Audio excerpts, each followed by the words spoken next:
Hello my dear students. आप सभी का स्वागत है लाइट हाउस एजुकेशन हब में। तो डियर स्टूडेंट्स, अगर आप तैयारी करते हैं एसएससी जीडी एग्जाम की तो आप बिल्कुल सही प्लेटफॉर्म पे हैं, क्योंकि यहाँ पे आप पढ़ने वाले हैं आज एसएससी जीडी मॉक टेस्ट, यानी कि आप यहाँ पे एक मॉक टेस्ट लगाने वाले हैं बच्चों। तो आप बिल्कुल सही प्लेटफॉर्म पे हैं। अगर आप एसएससी जीडी की तैयारी करते हैं तो ये आपका मॉक टेस्ट नंबर 5 है। तो आज के सेशन में आप कौन कौन से सब्जेक्ट का मॉक लगाने वाले हैं, तो देखिएगा। सबसे पहले रीजनिंग, मैथ और हिंदी। तो स्टूडेंट्स, स्टार्ट करते हैं आज की क्लास। और ये रहा आपका होमवर्क, जो आपको मैंने लास्ट क्लास में होमवर्क में क्वेश्चन दिया था। 36 और 84 का महत्व समापते यानी कि एचसीएफ कितना होगा वो। तो वो कैसे होगा, जिस भी बच्चे ने कमेंट किया था और आंसर दिया था उसका बहुत बहुत, क्योंकि 90% बच्चों का आंसर बिल्कुल सही था और 10% का थोड़ा सा आंसर में मिस्टेक आ रही थी। तो बच्चों, एक बार मैं ये क्वेश्चन आपको बता देता हूँ कि एचसीएफ क्या है। हाईएस्ट कॉमन फैक्टर है, यानी कि वो बड़े से बड़ा नंबर हमें देखना है जिसमें जिसका 36 और 84 दोनों में भाग चला जाए। तो सबसे बड़ा बड़ा अंक कौन सा है? ऑप्शन में चले तो 18। 18 में देखें तो 36 में तो भाग जाता है, बट 84 में नहीं जाता, इसलिए ये ऑप्शन हमारा नहीं होगा। इसके बाद में 12 को चेक करते हैं। तो 36 में भाग जाता है और 84 में भी 12 का भाग जाता है। तो हाईएस्ट कॉमन फैक्टर हमारा कितना हो जाएगा बच्चों? यहाँ पे ऑप्शन नंबर ए यानी कि 12 हमारा यहाँ पे बिल्कुल सही जवाब हो जाएगा। तो अब वो बच्चे सभी देख लेना अपने अपने कमेंट, जिसने ए ऑप्शन दिया था उसका बिल्कुल सही था बच्चों। तो अब स्टार्ट करते हैं आज का सेशन। और आज के सेशन में सबसे पहले हम मॉक लगाने वाले हैं कौन से सब्जेक्ट का बच्चों? रीजनिंग का। तो ये रहा रीजनिंग का सबसे पहला क्वेश्चन, और जल्दी से लग जाइएगा, अपने क्वेश्चन को पढ़िएगा और करते रहिएगा।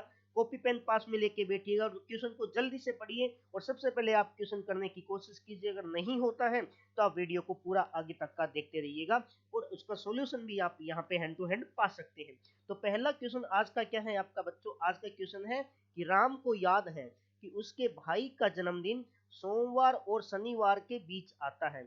यानी कि एक बात तो फिक्स हो गई कि उसके राम के भाई का जन्मदिन रविवार को नहीं आता, सोमवार से शनिवार के बीच आता है। जबकि उसके चाचा का कहना है कि उसका जन्म मंगलवार और शुक्रवार के बीच आता है। यानी कि सोमवार को भी नहीं हो सकता, देखो बच्चा, सोमवार को भी नहीं हो सकता, शनि को भी नहीं हो सकता, रवि को भी नहीं हो सकता। मंगल से कहां तक होगा? शुक्रवार के बीच में। यदि दोनों के कथन सही हो तो राम के भाई का जन्म किस दिन होगा? क्या बुधवार को हो सकता है? Yes sir. अगर उसके चाचा की बात माने तो मंगलवार के बाद में और शुक्रवार के बीच में बुधवार आता है। बृहस्पतिवार को हो सकता है? Yes sir. क्या शुक्रवार या शनिवार को हो सकता है? नहीं सर। अगर उसके चाचा की बात मानोगे तो शनिवार को उसका जन्मदिन कभी भी नहीं हो सकता, इसलिए ये ऑप्शन आपका गलत। तो यानी कि आपका ऑप्शन कौन सा हो जाएगा? ऑप्शन नंबर ए आपका बिल्कुल सही हो जाएगा, बुधवार या बृहस्पतिवार को। Option number A. जिस भी बच्चे ने ये क्वेश्चन का आंसर दिया था ना प्रीवियस ईयर एग्जामों में, यानी कि पहले अगर आपने एसएससी जीडी दिया हो तो वहां पे ये क्वेश्चन आया था, और जिसने ए ऑप्शन दिया था उसका बिल्कुल सही था बच्चों। अगला क्वेश्चन आपके सामने स्क्रीन पर है कि जल प्रतिबिंब, आपको वाटर इमेज का क्वेश्चन है। एक आपको यहाँ पे इमेज दी गई है, इस इमेज का आपको जल प्रतिबिंब कैसा बनेगा वो आपको बताना है। देखो, जल प्रतिबिंब इस प्रकार से होता है बच्चों। देखिएगा, अगर मैं यहाँ पे इस प्रकार से कोई आपको बना के देता हूँ मैं, देखिएगा, अगर इसका मैं जल प्रतिबिंब बनाऊंगा तो नीचे की साइड परछाई बनेंगी ऐसे, और नीचे की साइड परछाई बनती है। तो देखिए बच्चों, ये यहाँ पे इस प्रकार से होगा, और ये इधर जा रहा है तो इधर ही होगा, और बीच में सीधी लाइन सीधी, ये देखो ऊपर जा रहा है, यहाँ भी ये नीचे, देखो हमेशा अपोजिट होता है, ये हमेशा अपोजिट होता है। देखिए, ये निशान त्रिकोण का निशान देखिएगा, इस साइड जो निशान है ना बच्चों, जो यहाँ पे मैं भी डायरेक्ट किया है, ये इस साइड ही रहेगा। देखिएगा, ए ऑप्शन में है, बी में भी है, सी में भी है, डी में भी है। ये बात तो सर बिल्कुल सही है। अब ये डिब्बे वाला जो पार्ट है ये ऊपर है नीचे होना चाहिए था, ऊपर है नीचे होना चाहिए था, नीचे यहाँ पे नहीं है, ये ऑप्शन कट गया। यहाँ भी नहीं है, ये कट गया, ये बिल्कुल दोनों यहाँ पे सही हो गए। बट यहाँ पे देखो, यहाँ पे ये कितनी लाइनें हैं? दो है। यहाँ पे ये लाइनें कितनी है? दो है। तो यहाँ पे तो दो है, बट इसमें तीन है, ये ऑप्शन भी कट गए। ऑप्शन नंबर ए आपका बिल्कुल सही हो गया। बस ऐसी क्वेश्चन होते हैं बिल्कुल। रीजनिंग वो है बच्चों, जितना आप दिमाग लगाओगे उतना जल्दी आप उसे कवर कर पाओगे। अगला क्वेश्चन देखिएगा, कलोक से आपका क्वेश्चन उठा है कि एक घड़ी में 12:30 बजने पर घंटे की सुई उत्तर दिशा में तथा मिनट की सुई दक्षिण दिशा में है, तो 2:45 पर सुई की दिशा क्या होगी। देखो सबसे पहले बात करूं मैं 12 बजे की। 12 बजे की बात इस प्रकार से होगी, ये आपकी घंटे वाली सुई है और ये आपकी मिनट वाली सुई है। इसने कहा है कि घंटे वाली सुई कहाँ पे आपकी उत्तर दिशा में है, ये तो आपकी उत्तर दिशा में है, और मिनट वाली सुई आपकी कहाँ पे है, दक्षिण दिशा में है। तो आपको बताना है 2:45 पर, 2:45 पर, क्या ये 2:45 पर मिनट वाली सुई इस साइड में होगी, मिनट वाली सुई इस साइड में होगी, यानी कि पश्चिम दिशा में हो जाएगी। कौन सी दिशा में हो जाएगी बच्चों, पश्चिम में हो जाएगी। और जो मिनट अब घंटे वाली सुई है वो 3 पे ना होकर 3 से थोड़ा सा ऊपर होगी, और यहाँ पे कौन सी दिशा हो जाएगी, पूरब हो जाएगी। आपसे क्या पूछा है, 2:45 पर बजे पर मिनट की सुई किस दिशा में होगी। तो मिनट की सुई बेटा 45 पे कहां पे होगी, पश्चिम दिशा में, यानी कि ऑप्शन नंबर बी आपका बिल्कुल सही हो जाएगा। ऑप्शन नंबर बी इस क्वेश्चन का जिसने भी जवाब दिया उसका बिल्कुल सही है। तो बढ़िएगा अगले क्वेश्चन पे। खूनी रिश्ते, खून के रिश्ते यानी कि ब्लड रिलेशन का क्वेश्चन आपके सामने है। बच्चों करते रहिएगा, जो बच्चा यहाँ पे नया है, देखिएगा स्टूडेंट आपसे रिक्वेस्ट है कि जो यहाँ पे स्टूडेंट नए हैं वो एक बार चैनल को सब्सक्राइब कर देवें और चैनल को यहाँ पे वीडियो को लाइक जरूर कर देवें, ताकि आपको आगे इस प्रकार के अपने मॉक टेस्ट मिलते रहे और एग्जाम तक आपकी तैयारी बहुत अच्छी हो जाए। यदि एक्स तथा वाई भाई हैं, देखिएगा एक्स और वाई क्या है, दोनों आपस में क्या है, भाई हैं। एक्स और वाई आपस में दोनों क्या है, भाई है। मैंने यहाँ पे दोनों को भाई बना दिया। और एक्स की बहन जड है। एक्स की बहन कौन है, जड है। ये इनकी अगर देखो एक्स की बहन है तो वाई की भी तो बहन होगी, ये इन दोनों की क्या हो जाएगी, बहन हो जाएगी। क्यू का भाई पी है, क्यू का भाई कौन है, पी है। मैंने एक यहाँ पे क्यू बना दिया, ये लीजिएगा। क्यू का भाई कौन है, पी है। क्यू का भाई पी है। अब क्यू का तो पता नहीं है ना, अब क्यू कौन है, लड़का है लड़की, इसका तो कोई पता नहीं है। मैंने यहाँ पे क्यू का भाई पी बना दिया। और वाई की बेटी क्यू है। अब देखिएगा वाई की कौन है, बेटी है, बेटी है तो ये किसका हो जाएगा, माइनस का। वाई की बेटी पी है। तो पी का चाचा कौन है, तो पी का चाचा कौन है। अब आपको बताना है कि पी का चाचा कौन है। तो बच्चों यहाँ पे पी का चाचा कौन हो जाएगा, तो पी का चाचा तो यहाँ पे कौन हो जाएगा, पी का चाचा तो ये हो जाएगा एक्स। ओके, पी का चाचा यहाँ पे कौन हो जाएगा बच्चों, एक्स हो जाएगा। क्यों, देखो ये दोनों तो आपस में भाई बहन है। ये मान लिया कि आपके, ये मान ऐसे मान लो कि यहाँ पे पी की जगह आप रख लो। ओके, आपकी बहन, आपकी बहन के पिताजी आपके भी पिताजी होंगे, आपके पिताजी का जो भाई होगा वही आपका चाचा होगा, यानी कि एक्स आपका कौन हो जाएगा, चाचा हो जाएगा। ऑप्शन नंबर बी आप पे बिल्कुल सही जवाब इसका हो जाएगा। बच्चों बढ़ते हैं एक अगले क्वेश्चन की ओर। इस क्वेश्चन में देखते हैं, सबसे बहुत अच्छा क्वेश्चन है ये, आपका फिगर काउंटिंग से उठाया हुआ क्वेश्चन है। बच्चों यहाँ पे क्या बोला गया है कि नीचे दिए गए चित्र में कितने त्रिभुज हैं। यहाँ पे त्रिभुजों की संख्या आपको गिन के बतानी है, त्रिभुजों की संख्या यहाँ पे कितनी होगी वो आपको गिन के बतानी है। तो बच्चों ये क्वेश्चन बहुत अच्छा क्वेश्चन है, आपको ये क्वेश्चन आना चाहिए। ऐसे क्वेश्चन आपके एग्जाम में बहुत बार पूछे जाते हैं, डायरेक्ट आप गिन के यहाँ पे बता सकते हैं कि यहाँ पे त्रिभुजों की संख्या कितनी है। देखिएगा 1 2 3 4 5 6 7 और 8, 8 त्रिभुज तो ये डायरेक्टली हैं, और एक ही जॉइंट से 2 त्रिभुज ये बन जाते हैं। देखो पहले अंदर वालों से गिन लेते हैं सीधा एक बार, 1 2 3 4 5 6, 6 का डबल कितना हो जाएगा, 12, प्लस 2 ये बाहर वाले, और 2 हमारे हमेशा किससे बन जाते हैं, जॉइंट से। यानी कि यहाँ पे त्रिभुज कितने बन गए, 12 और 4 कितने हो गए, 16, 12 और 4 बच्चे कितने हो गए, 16। और अगर आप ध्यान दोगे, अगर आप ध्यान दोगे तो यहाँ पे एक त्रिभुज इस प्रकार से, देखो एक त्रिभुज और बन जाएगा। कौन सा त्रिभुज, कि यहाँ पे अगर हम ध्यान से देखें तो इस प्रकार से ये देखिएगा, ये जो त्रिभुज है ना, इस प्रकार से ये त्रिभुज भी यहाँ पे और बनते हैं। तो यहाँ पे अगर देखते हैं कि एक बार, अच्छा ठीक है, 8 6 12 और 2 बाहर वाले जोड़ लिए हमने, 2 ये, यानी कि 16 त्रिभुज हमने बिल्कुल काउंट कर लिए। बिल्कुल सही जवाब आ गया 16, यानी कि ऑप्शन नंबर बी, बिल्कुल ऑप्शन नंबर बी। ये दोनों हमने, एक ऊपर वाला और एक ये नीचे वाला, देखो ये जो मैंने 2 लिखे ना, ये कौन से लिखे बच्चों, एक ऊपर वाला और एक ये नीचे वाला, ये 2 त्रिभुज मैंने यहाँ पे लिखे हैं।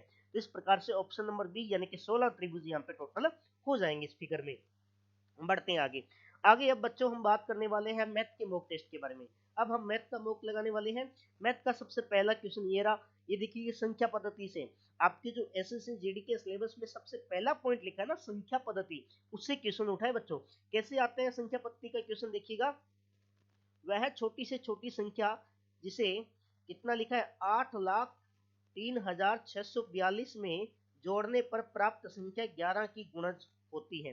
देखिएगा कुछ बच्चे क्या करते हैं एग्जाम में कुछ इस प्रकार से करते हैं, वो क्या करते हैं 88,06,000 और 3,642 में वो क्या करते हैं भाग देने लग जाते हैं। यहाँ पे भाग देते हैं और भाग दे के इस प्रकार से लास्ट में देखते हैं कि सर यहाँ पे कुछ इसमें शायद तक 92 वगैरह आपका आएगा, कहेंगे इसमें कितना जोड़ो कि 11 का भाग चला जाए, तो आप कहोगे 7 जोड़ो तो 11 का भाग चला जाएगा, ऑप्शन नंबर सी।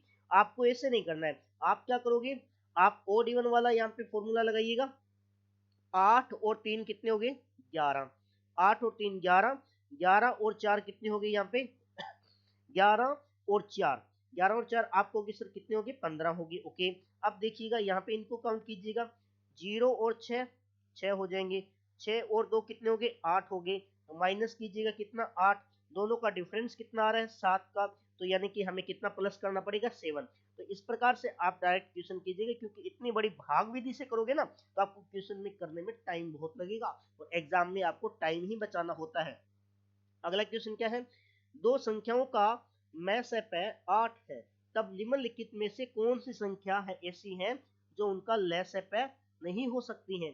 तो भाई दो संख्याओं का मैस अगर 8 है तो कौन सी संख्या उनका लस नहीं होगी। एक बात तो श्योर है बच्चों कि जो मैस होता है ना उसका लस में पूरा पूरा भाग जाता है, मैस का लस में पूरा पूरा भाग जाता है, तो यहाँ पे पूछा नहीं हो सकती, ध्यान दीजिएगा नहीं हो सकती, तो जिसमें 8 का भाग नहीं जाएगा वही होगा। 24 में भाग जाता है, 48 में जाता है, 56 में जाता है, 60 में नहीं जाता, तो 60 ऑप्शन नंबर डी आपका बिल्कुल सही जवाब यहाँ पे हो जाएगा। अगला क्वेश्चन देखिएगा, दशमलव में 3 स्थानों वाली सबसे छोटी संभव संख्या है, दशमलव 3 स्थानों वाली सबसे छोटी संख्या, क्या ये सबसे छोटी संख्या हो सकती है। नो बच्चों। क्या दशमलव के बाद में 3 स्थान वाली ये सबसे छोटी संख्या हो सकती है, नहीं बच्चों। क्या ये हो सकती है, नहीं। उपरोक्त में से कोई नहीं, ऑप्शन नंबर डी हो सकता है बच्चों, ऑप्शन नंबर डी यहाँ पे बिल्कुल सही जवाब होगा। तो आप कहोगे सर क्यों, ये क्यों हुआ, तो कौन सी वो सबसे छोटी संख्या होगी दशमलव के बाद में 3 स्थानों वाली छोटी संख्या, तो वो होगी बच्चा 0.001। देखिएगा ये आपके दशमलव के बाद में 3 स्थानों वाली सबसे छोटी संख्या होगी। इस क्वेश्चन का वास्तव में सही आंसर ये होगा, अगर ऑप्शन में होता तो आप ये टिक करते, अन्यथा आपने यहाँ पे डी को टिक किया है, बिल्कुल सही जवाब है। अगला क्वेश्चन देखिएगा कितना है, 15,876 के वर्गमूल में इकाई का अंक क्या होगा। अब सबसे पहले तो आपको ये पता होना चाहिए कि 15,876 वर्गमूल है किसका, तो जो 15,876 बच्चों यहाँ पे आपको दे रखा है ना, ये वर्गमूल है किसका 126 का, ये 126 का है, तो इकाई का अंक कितना है यहाँ पे 6, इकाई का अंक कितना है 6, यानी कि 6 आपका आंसर हो जाएगा। बच्चों आपको वर्गमूल निकालने आने चाहिए, घनमूल निकालने आने चाहिए, अगर आपको एसएससी जीडी में मैथ के अंदर 20 क्वेश्चन के 20 क्वेश्चन आपको सही करने हैं, तो आपको वर्गमूल और घनमूल का बहुत अच्छी आपकी पकड़ होनी ही चाहिए। अगला क्वेश्चन बहुत शानदार क्वेश्चन है, देखिएगा बाहर स्क्वायर रूट है अंदर क्यूब रूट है बच्चों, और दिया है क्या है आपको, देखिएगा मैं यहाँ पे संख्या लिख देता हूँ, पहले इसको सोल्व करते हैं क्यूब रूट को, अंदर वाले को 0.0000729 क्यूब रूट है बच्चों, ये कितना है क्यूब रूट है। तो अगर आप देखोगे तो ये जो आपका क्यूब रूट यहाँ पे 729 है, तो 729 किसका होता है बच्चों 27 का होता है, 729 किसका होता है 27 का होता है।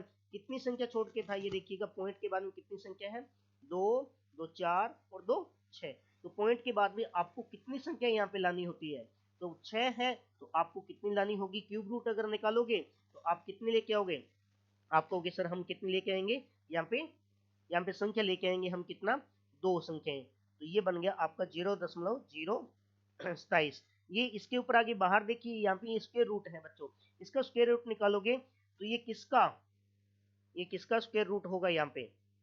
ओके ये स्क्वायर रूट यहाँ पे किसका होने वाला है, ये देखिएगा आप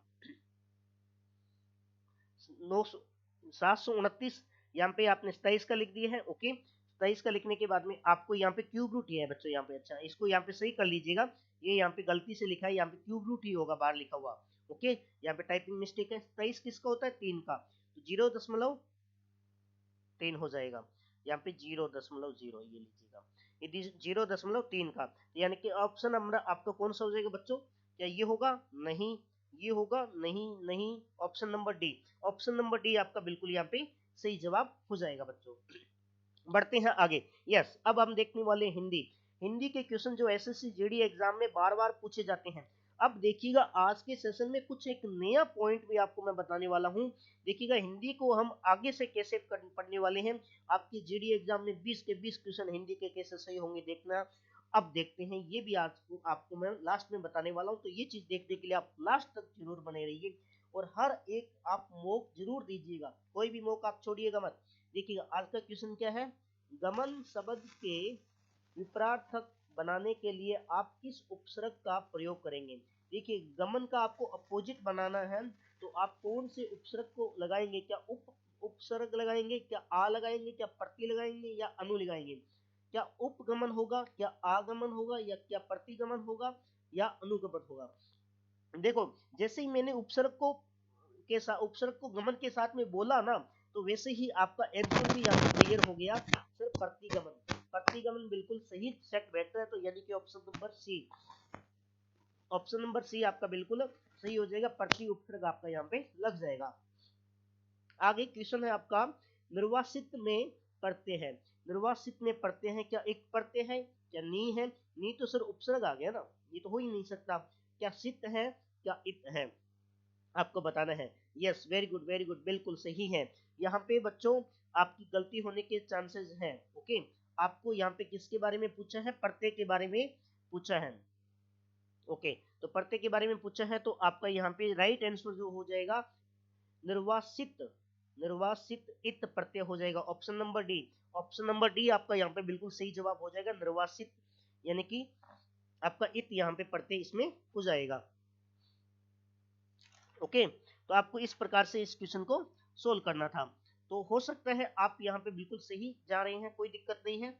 ओके, अगला क्वेश्चन, हाँ अगला क्वेश्चन क्या है? लेखक शब्द के अंत में कौन सा प्रत्यय लगा हुआ है? लेखक शब्द के अंत में कौन सा प्रत्यय लगा हुआ है, ये आपको बताना है। लेखक शब्द के अंत में कौन सा प्रत्यय लगा हुआ है? तो बच्चों लेखक शब्द के अंत में कौन सा प्रत्यय है? तो लेखक शब्द के अंत में प्रत्यय बताना है। क्या कै प्रत्यय है, क्या इत है, इक है, क्या आक है, क्या अक है? तो लेखक अगर ध्यान से पढ़ोगे, लेखक अक यानी कि अक प्रत्यय होता है आपका, ना कि कै होता है। लेख प्लस कै नहीं होता, ये लेख प्लस अक होता है, लेखक होता है बच्चों। तो यहाँ पे आप क्या कहोगे? सर यहाँ पे प्रत्यय कौन सा हो जाएगा? आपका अक हो जाएगा। अगला क्वेश्चन देखते हैं, पीताम्बर में कौन सा समास है बच्चों? पीताम्बर में कौन सा समास है? क्या तत्पुरुष समास है, क्या अविर्भाव समास है, क्या बहिर्विव समास है, या द्विगुण समास है? ओके, पीताम्बर में कौन सा समास है बच्चों? जल्दी से कमेंट कीजिए, जल्दी से कमेंट कीजिए और हर एक बच्चा बताएं कि पीताम्बर में कौन सा समास है। Yes, very good, very good, बहुत अच्छा।